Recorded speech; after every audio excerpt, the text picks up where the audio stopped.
Oh, hi.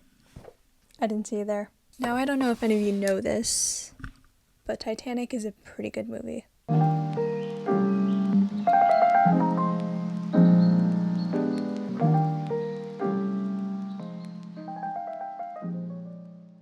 So this fantastical indie movie you probably haven't heard of got re-released for its recent 25th anniversary, and I had the privilege of seeing it not once, not twice, but 3 freaking times. I know this isn't anything animation related, something I haven't dedicated a video to in 84 years, but like a lot of the movies I talk about on my channel, I'm passionate about this one, so et voila. For a film that is one of my absolute favorites of all time, this isn't going to be too long of an analysis because I want to make a full-on in-depth one about the movie as a whole, where the more I think about stuff I want to talk about, the more it's likely it's going to be like 2 hours long. Because you see, over the past few weeks since it's been re-released in theaters, I've been finding myself watching Billy Zane fan cams, the 40-something deleted scenes for the first time in years, Titanic sinks in real-time simulations, as well as the final scene over and over to make myself cry, because I enjoy making myself miserable apparently, reading the original 5-hour script, which also made me cry, listening to the soundtrack on a loop while stuck in traffic, and in the Barnes & Noble checkout line to buy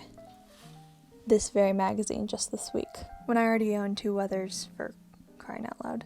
Anyway, all of this led me to read the Wikipedia article for the movie. Say what you will about using Wikipedia as a viable source, but it got me thinking about the common criticisms naysayers and detractors like to spew out. I'm not so much talking about the negative discourse since its re-release, mainly because I haven't seen any, which makes me very happy, but more so the backlash it's received over the years. It was a wise Lindsay Ellis who once said in her own Titanic video, "And even if you're too young to remember the backlash, you can still probably feel it in the atmosphere. Like, saying that one of the most successful movies in history is good actually is a ding against your credibility." I was -6 years old when Titanic was released in 1997, but as someone who has loved the film for about half her lifetime now, I'm no stranger to hearing that Titanic is bad actually. Which is why I'm here to explore the reason as to why Titanic receives, or received, depending on how you want to look at it, so much hate. This is coming from an outsider's perspective who didn't live through the initial discourse, but I shall do my best with research and the discussions that still continue today.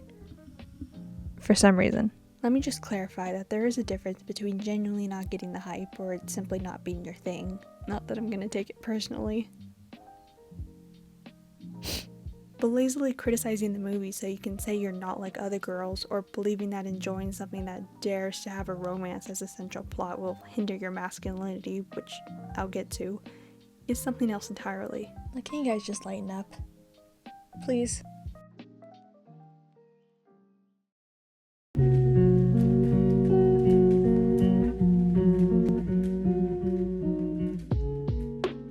The harsh reality about being deeply passionate about a movie is that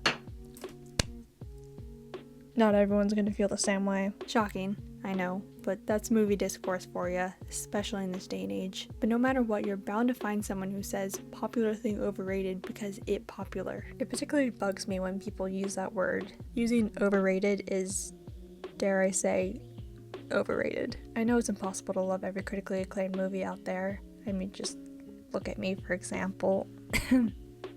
But reading half-star reviews of Titanic, like, overrated trash, most overrated piece of movie ever. This movie should not be celebrated. This thing. Do I hate this film, or do I hate it because everyone likes it? We may never know. Movie. Stop remaking this. No one wants to watch it. No one's remaking it. Overrated and too self-indulgent. Good performance from Winslet and pretty great final act. Then why did you give it half a star? The driver was so short, couldn't he go under the iceberg? I just thought that one was funny. Like, what's your basis for calling this movie overrated? Yeah, this is Letterboxd, so it probably shouldn't be that deep, but there's this genuine aura of smugness to some of the ones I'm reading. Are you guys expecting to meddle because you're not like us normies? It also feels like the difference between pop art blockbusters and high art indies have become more black and white than ever before. Something else Lindsay touched on. This could be because of Miss Rona and how people have become more dependent on digital releases instead of its theatrical run, i.e. Encanto and Strange World not exactly doing doing numbers at the box office but having various degrees of success on Disney+. This could also be at the fault of TikTok, an app where short-form media thrives, which causes attention spans to be shorter, with some users believing that every movie not prioritizing box office success is some pretentious think piece or a 2-hour black and white movie about the Serbian government through the eyes of a pigeon, which I would pay good money to see, by the way. And I don't have much against TikTok, I personally stopped using it for different reasons. An exception to this could arguably be Everything Everywhere All at Once, which, yes, has thought-provoking themes, but also has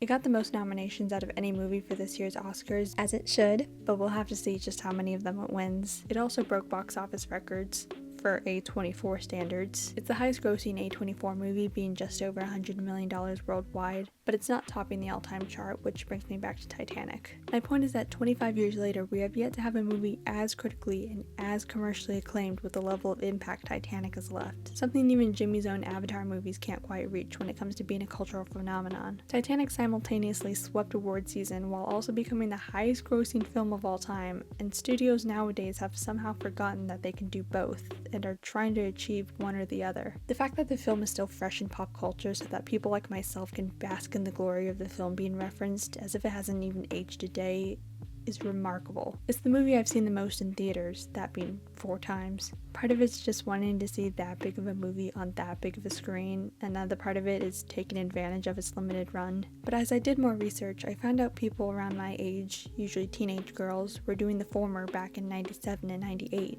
Isn't there something astounding about making the general public want to come back to a 3-hour movie over and over again, back then and especially in today's climate since it's not a franchise movie? Yeah, it has that blockbuster spectacle, but there's more to Titanic than that. Long after its original theater showings, after all these years, people are still quoting these lines.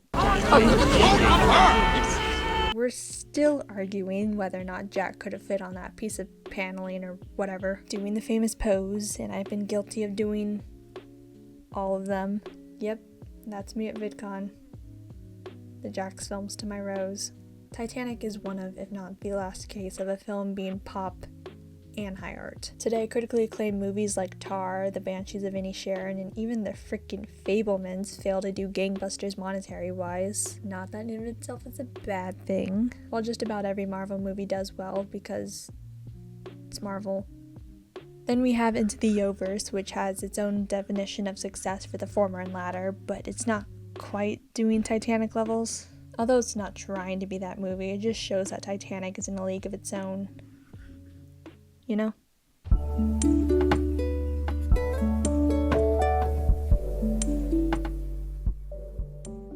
There's nothing wrong with being simple. It's like doing a task you may find yourself in. Simple, but time-consuming. Yeah, the movie itself is over 3 hours long, but the story itself is straightforward, as are most blockbusters, even with the addition of the modern-day framing device. After all, Jimmy did pitch it to Fox as Romeo and Juliet on a boat. That's about as simple as a Titanic pitch can get. However, there's a reason why a romance storyline like this works, even with other narratives such as The Hero's Journey and its cousin The Chosen One. They're simple, but effective. I know with the never-ending stream of adaptations, sequels, remakes, and reboots, it can be hard to not feel cynical about the seemingly lack of creative freedom in Hollywood. But using familiar stories or even being inspired by others isn't inherently a negative thing.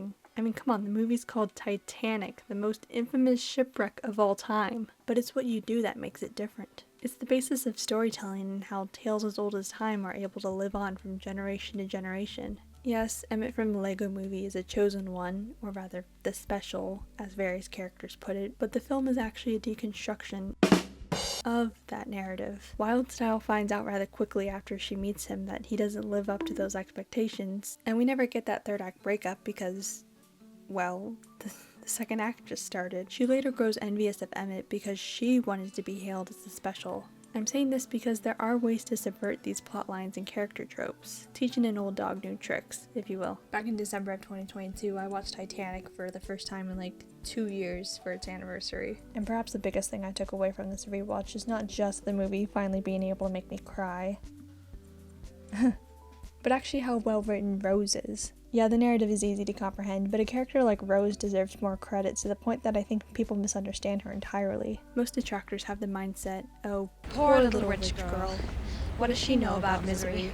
Yes, Rose has a wealthy lifestyle most people would kill to have, but at what cost? Her mother Ruth is marrying her off to an absolute scumbag Cal just so she can pay off the debts of her late husband. I'd never realized for being a character in a 1997 movie, and especially being one set in 1912, Rose is way ahead of her time. It's considered outlandish when she roasts Bruce Ismay about he and Sigmund Freud's obsession with size, if you know what I mean. Freud, who is he? Is he a passenger? Again, especially in 1912. She's being suffocated in this high-class society dominated by rich white men who are classist, sexist, basically every ist out there, and view her as nothing but property. My wife in practice, if not yet by law, so you will honor me. You will honor me the way a wife is required to honor a husband, because I will not be made out of fool, Rose. Like I said, women and machinery do not mix. Rose is taking a page out of Ferris Bueller's book. She doesn't want to believe in an ism, she just wants to believe in herself. Which is why I think there's nuance in that original pitch of James Cameron's. She's more than just girl character like so many have been led to assume. She speaks her own mind whenever she has the chance, to the extent that she eventually gains control of her own agency, most notably when she leaves Cal and her mother once and for all. What, to him? What, to be a whore, to a gutter rat? I'd rather be his whore than your wife. Gunpie to that. It's part of the reason why she falls head over heels for Jack. He's the personification of her dream life. Simplified and romanticized, sure, but she is our point of view character, why she got so fed up and was absolutely desperate to get away from the life she was conditioned to stay in. She was willing to hang off the back of this ship for Fork's sake, deciding whether or not she should end it all. I could continue because I've grown to love Rose even more as I've gotten older, but I want to save it for that full analysis, so I'll move on. People complain about the story being too simple, yet they also complain about the runtime. Can you just pick a lane, please? What were you guys expecting? Some 5-minute extended version of the gun chase? You think I'm being hypothetical? I'm not. In a deleted scene, Cal's manservant Lovejoy goes after Jack and Rose after Cal's unsuccessful attempt. Bastard. While I do believe the scene is fun to watch on its own, especially for this absolute devilish smile Cal gives Lovejoy. I give it you. Billy Zane is so good in this movie. He turns to Lovejoy with a sickly expression, his eyes glittering indeed. It greatly slows down the movie's pacing, since the sinking ship is already enough tension for the audience. The scene even contradicts Lovejoy's character, since moments earlier he was the one who pulled Cal away from the sight of Jack and Rose reuniting. Come on, buddy, you have to move on. There's plenty of fish in the sea.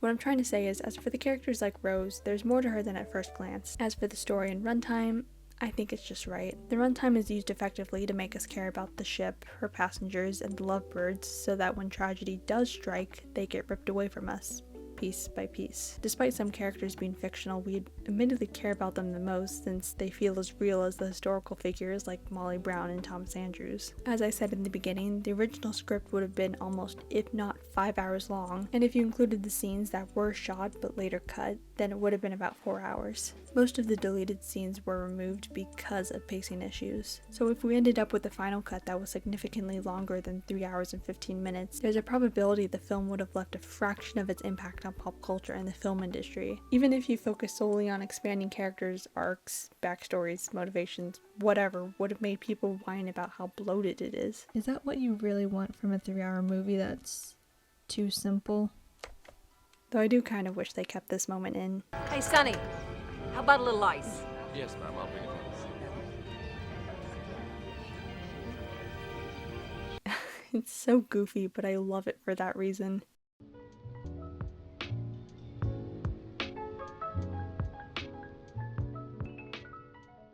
You might consider this a stretch, but I mean, just think about it. Titanic is primarily a romance and is thus associated with other romances, specifically rom-coms. And when you put them under the umbrella term chick flicks, it implies the notion that they should be deemed inferior to more dramatic and masculine movies like The Dark Knight and Blade Runner 2049. Waving off Titanic as a chick flick is erasing the fact that the movie can and does showcase incredible spectacle with powerful performances. And I have my own pile of so-called chick flicks that I enjoy, okay, sue me. Labeling Titanic as such also comes with people most notably boys and men, having to ridicule the film in order to keep their masculinity intact, and even be ashamed of the fact that they had the audacity to cry while watching it. Men shouldn't cry while watching a romantic movie. That's not manly of them. I don't have a pearl necklace, so this is what you get. I'm not so much blaming the individuals for enabling this behavior, because chances are some of them are just young boys parodying what they've heard from others, like one example I have. It's the system. We live in a society where boys are taught to not emote feelings associated with women. How dare they show they're human with vulnerabilities? Why do you think that "there's something in my eye" trope is so common when it revolves around men showing emotions? Scott Menslow wrote this in his article, Boys Can Love Titanic Too, for The Atlantic during the film's 2012 re-release, which I first saw on Wikipedia and is the reason why I wanted to make this video in the first place. As a 10-year-old boy, I was entranced by my first viewing of Titanic, laughing and crying my way through the film and developing an instant and so far tragically unrequited crush on Kate Winslet. But I quickly realized that Titanic fandom carried a stigma on the elementary school playground. I spent the year as a closet Titanic fan, mocking the movie out loud before sneaking back home to listen to My Heart Will Go On for the 100th time. As I grew older, I dismissed Titanic as a sappy, pandering blockbuster that unjustly robbed movies like LA Confidential and Good Will Hunting at the Academy Awards. It wasn't until I attended an early screening of Titanic 3D that I remembered what 10-year-old me had known. Titanic is pretty great.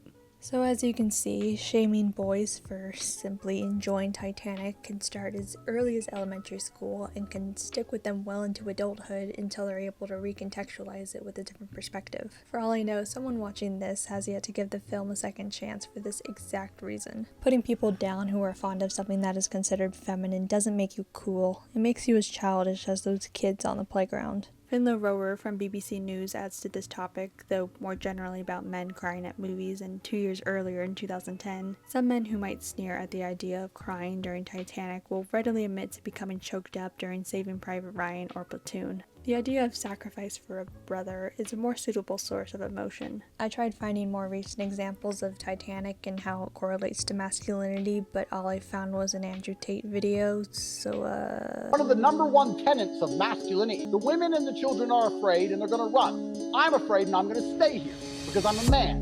As a man, you have to control your emotions. I'm too depressed to train. No, you lack discipline. But what does that have to do with anything? No, he doesn't have a point. I don't have the energy to talk about him. Let's just finish this. I don't give a shit if you're depressed.